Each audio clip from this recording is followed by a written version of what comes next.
Is rejection an external wound, or simply the confirmation of your own internal insecurity? We live in a crystal culture, where an unanswered email or an emotional betrayal feels like a social death sentence. Have you noticed that your identity collapses in the face of the indifference of others because you don't have a center of gravity of your own? The 1% have understood that exclusion is the necessary filter to purify the will. How much of your potential are you sacrificing for the irrational fear of not being invited to the table of the mediocre or to the bed of those who do not value you? The pain you feel when being rejected is the symptom of a collective neurosis that forces us to seek the shelter of the herd. Do you really believe that security is found in the consensus of people who are as lost as you are?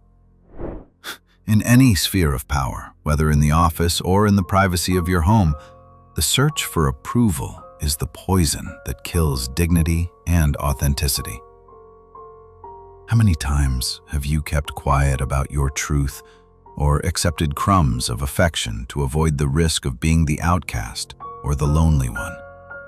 The shadow of your fear of rejection is what really governs your financial decisions and your love failures. Don't you get tired of being a supporting actor in someone else's script just for fear of being told no? Those who dominate reality process contempt as a validation of absolute superiority. The simple fact that you are here, looking to dissect your own shadow while the rest flee towards cheap entertainment, already positions you above average. You have the will that they lack. Today, I will give you the master key that the 1% hides. The formula for the rejection of others to be the unshakable foundation of your own deification. This knowledge will not only make you immune to pain, but it will grant you total control over the perception of others, transforming each no into a stepping stone to your absolute mastery. Why do you feel like your internal architecture cracks when someone slams a door in your face? Whether it's a high-level proposal or a petty personal interaction. The pain you experience is not a reaction to the external event, but the cry of a fragmented ego that depends on the validation of the other to feel real. Is your existence so fragile that a stranger's judgment can dictate your worth?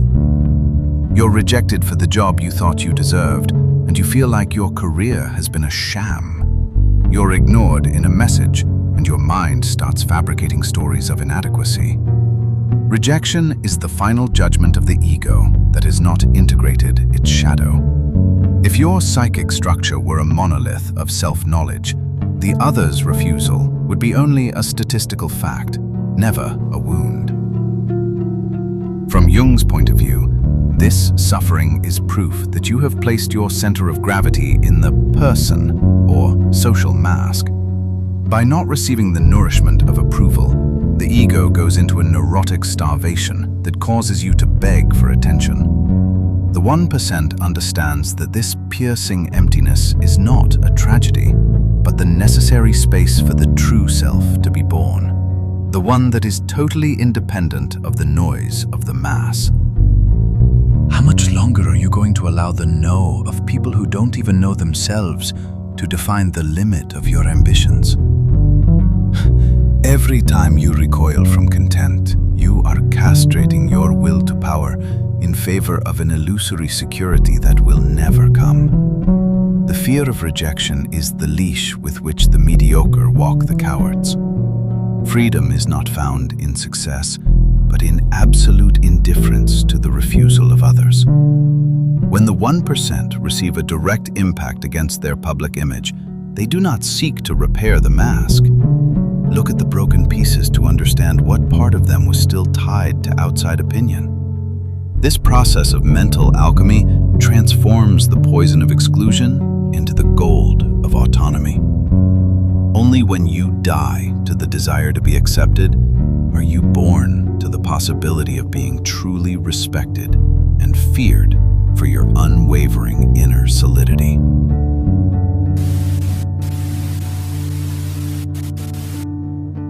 Have you been sold on the romantic idea that empathy and constant connection are the pillars of a full and successful life? The harsh reality is that the vast majority of your bonds are not real connections, but unconscious contracts of mutual validation where both parties agree not to tell each other the uncomfortable truths in order to maintain a false sense of security. How many of your current relationships do you maintain only because of the visceral dread that the absolute silence of solitude produces in you? You accept invitations from people you don't respect intellectually and keep clients or partners who underestimate your ability just for fear that the flow of attention will stop. Forced connection is the maximum security cell where you imprison your own excellence. Those who do not have the strength to walk alone are condemned to be the servants of those who offer them cheap emotional refuge. From Jungian psychology, this urge to connect is a primitive, mystical participation, a fusion with the group that cancels out your process of individuation. 1% deliberately breaks this umbilical cord. They understand that in order to reach the top of their personal hierarchy, they must divest themselves of the need to be understood by the herd. Rejection is not a loss of connection. It is a purifying filter that removes unnecessary noise from your psyche so that you can hear your own voice. Isn't it exhausting to feign interest in banal conversations or sentimental power dynamics that only seek to test your availability? Every time you give in to a contact that doesn't elevate your purpose, you're diluting your essence in a sea of shared mediocrity. The price of greatness is the absolute willingness to be the odd one in any room. True sovereignty begins when you stop looking for bridges to others and start building a fortress within yourself. 1% are not looking for connections. It generates fields of attraction. They do not beg for a place at someone else's table because they are the table. By accepting that most human beings only seek to project their own shortcomings onto you, you free yourself from the obligation to respond to their stimuli. This strategic disconnection is not hate. It is a superior mental hygiene that allows you to operate on a frequency where the rejection of others is simply the sound of garbage being removed from your path. What really triggers inside you when someone tries to invade your space with passive-aggressive gestures or demonstrations of supposed self-improvement? The inferiority complex is not activated because the other is superior, but because you allow their erratic behavior to dictate your emotional pulse. Is your peace so cheap that a cynical gesture or an inopportune visit can buy your attention for hours? They come to your door wearing a mask of indifference as their shadow screams desperately for a bit of your mental energy. True sovereignty does not need witnesses or accomplices to validate itself. Those who have truly transcended a stage do not need to set up a scenario of false happiness to see if they still have power over your reaction. Jung identified these moments as an infantile regression, where the individual seeks to reaffirm his existence through the impact he causes on the other. 1% observe this theater with the coldness of a surgeon in the face of a pathology. They do not react because they understand that any response is the oxygen that feeds the neurosis of others. Are you going to continue to be the spectator who gives meaning to his mediocre function? Every time you allow yourself to get into the game of who's better, you're admitting that your value is still in dispute. The 1% have closed that case a long time ago. They know that the only dignified response to the test of the ground is the absolute emptiness of indifference. Silence is not a lack of arguments. It is the maximum indicator of psychological hierarchy. By integrating your shadow, you recognize that that little spark of rage is just your wounded ego asking permission to fight for crumbs. The 1% extinguish that spark immediately. They do not fight for emotional territory because their dominance is internal and absolute. At the end of the day, whoever seeks to feel you out is only a slave to his own insecurity, looking for a master who recognizes him. Have you stopped to quantify how much of your vital energy is drained, trying to decipher the hidden intentions of those who no longer belong to your present? The neurosis of validation not only enslaves the one who begs for acceptance, but also the one who revels in being sought or subtly provoked. Is your sense of superiority so fragile that it depends on watching others fail to forget you, or noticing how they try to get your attention with mediocre gestures? The professional who compulsively reviews who consumed their success content, and the individual who celebrates the untimely interruptions of a past bond, are in the same emotional cell. External validation is the methamphetamine of those who lack a sovereign purpose.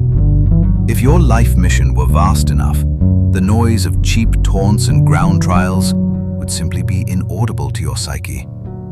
Jung claimed that neurosis is always a substitute for legitimate suffering.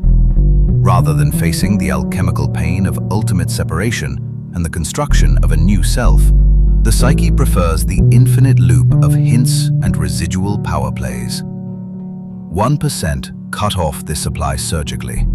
They do not play because they understand that their attention is the most expensive asset of their personal empire and is not given to those who are only looking for a reaction. Do you really think you gain anything when you see that you still have an impact on someone who no longer adds to your life? That small victory of the ego is, in reality, a resounding defeat of your freedom. Every time you look back to see who's trying to catch up with you, you stop leading your own destiny. The 1% do not need other people's mirrors to recognize their own light. Their gaze is fixed on the horizon of their own creation. In the end, this neurosis is cured by the death of the social ego. You must be willing to be the cold or the indifferent in the narrative of others. Only when you accept that you have no interest in the opinion of others do you regain control. The 1% do not seek to be remembered by the masses. They seek to be free from them.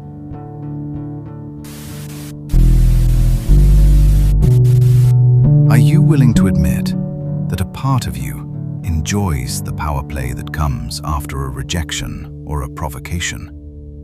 To deny that the ego takes twisted pleasure in seeing the other desperately try to regain ground is to lie to yourself and, consequently, strengthen your own shadow. Why do you hide behind a mask of indignation instead of observing the darkness that these encounters awaken within you? The 1% do not play saint or victim. They integrate their shadow with brutal honesty. They know that they possess a cruel side, a vain side, and a side that desires absolute control over the perception of others. Only those who recognize their own capacity for harm can avoid being governed by their baser impulses. By accepting that the gesture of the other still generates a reaction in you, you take away the power to manipulate you from the unconscious. The Black Mirror. Revelation. The final secret of the 1% is not a lack of feelings, but the realization that the other does not exist outside of your own psyche. The rejection and groping of others are projections of a lack that you yourself have allowed. When you stop bestowing reality on them in your mind, their actions become disembodied shadows. Your sovereignty begins the second its existence becomes as irrelevant to you as the dust on the road. Jung said that what is not made conscious manifests itself in life as destiny. If you do not integrate the shadow that this conflict awakens, you will continue to magnetically attract people who need to Measure your emotional temperature. 1% do not complain about the immature behavior of others. They adjust their own internal frequency so that those kinds of psychic parasites simply don't find a place to hold on to. Every time you try to win a silent argument or prove that you're better, you're feeding the very monster you're trying to defeat. The real victory is transmutation, turning external conflict into an impregnable internal fortress. The 1% use rejection as the fire that burns what is no longer useful, leaving behind only the pure essence of an individual who can no longer be heard because he no longer identifies with what the world thinks of him. Who do you think you are when the world decides to withdraw its favor from you? Or when the person you wanted closes the door on you for good? Most men and women collapse because they have built their identity on the quicksand of external roles. The good match, the successful professional, or the ideal partner. Is your internal structure so dependent on these titles that without them, there is only a terrifying void? The 1% practice initiatory death constantly. They do not wait for life to destroy them. They themselves execute the parts of their identity that have become servile. To be unattainable, you must first die to the need to be someone in the minds of others. Rejection is not an attack on your being. It is an attack on the persona you have fabricated to fit in. And its destruction is the greatest gift that reality can give you. In Jungian terms, this is the process of ego disidentification. As long as you remain attached to the image of who should be accepted, you will be a puppet of circumstances. The 1% embrace the emptiness left by social contempt because they know that it is in that space where the authentic self can finally breathe. Are you ready to bury the me that begs for justice and recognition? Every time you try to explain your worth or prove that they were wrong with you, you are trying to reanimate a corpse. The 1% do not resurrect dead identities. They walk on their graves toward a freedom that the mass cannot comprehend. True strength lies not in keeping your image intact, but in having the audacity to let it break, to see what is left of you when you have nothing left to protect. This voluntary death grants you a terrifying power, the power of nothingness. When you no longer care about being someone else's villain, loser, or forgotten in script, that someone loses all authority over your life.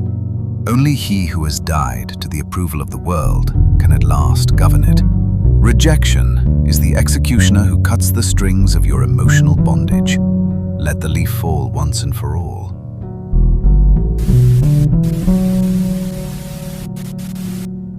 Why do you feel that almost physical urge to respond to a provocation, or to justify your courage in the face of a refusal? The impulse to speak is the mark of the slave who seeks validation from the master. Every word you utter to defend yourself is a confession that the other has the power to hurt you. Is your mental energy so cheap that you give it away to anyone who knows how to push your buttons? The 1% have made silence their most senior language. It is not a resentful silence. It is the total absence of reaction to the irrelevant. Silence is the weapon that leaves the neurotic fighting alone against his own shadow. When you stop responding, the other is forced to face the emptiness of their own lack. And that's where you regain absolute control of the situation. From analytical psychology, silence protects the sacred precinct of your psyche. By not projecting words outwards, you keep your libido directed towards your own center. The 1% do not waste their fire on sterile discussions. They store that energy for the creation of their destiny. Whoever masters his language dominates his reality. Silence is not a lack of response. It is the most devastating response, that of someone who no longer lives on the same plane as his opponent.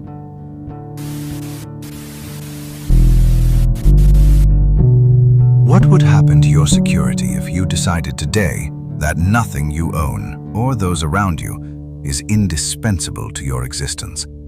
Detachment is not indifference. It is the ability to participate in the game of the world without the result mutilating your identity. How many times have you lost an opportunity or a relationship simply because your desperation to retain it became toxic and visible? The 1% operate under the premise that nothing is mine, everything is a loan from life.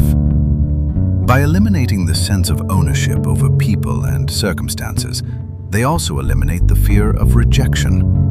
Only those who are willing to lose everything are free to gain everything. Detachment gives you a tactical coldness that competition mistakes for invulnerability, and in practice, it is. Jung spoke of letting go of identification with external objects in order to achieve individuation. The 1% use detachment as a shield. If you don't need that business to close or that person to love you, your value is no longer negotiable. Necessity is the weakness by which the world manipulates you. By becoming autarkic, your presence becomes a privilege, not an offer. The secret of the 1% is that they never gamble on what they cannot afford to lose: their own inner peace.